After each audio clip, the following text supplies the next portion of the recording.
man needs to face 24 enemies alone, and successfully held them off for 15 minutes. Seeing the enemies still in the distance, he picked up his weapon and walked to the balcony. Before the enemies could react, the man started firing wildly. The weapon spewed red flames, and some enemies were hit even before they got out of their vehicles. The surviving enemies quickly regrouped, splitting into two teams. One team used vehicles as cover and started shooting at the man, while the other team took position by the wall, providing heavy firepower, forcing the man to retreat to the first floor. Then the enemies near the vehicles launched a fierce attack, while the enemies by the wall provided cover.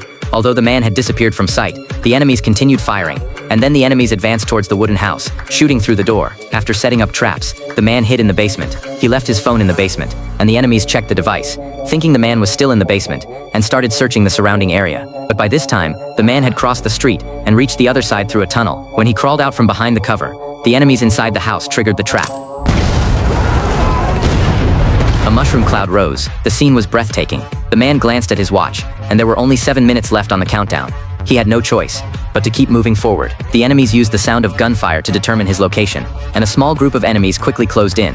Meanwhile, the man noticed more enemies approaching from the woods, so he decided to retreat. However, the moment the man left the cover, he was hit.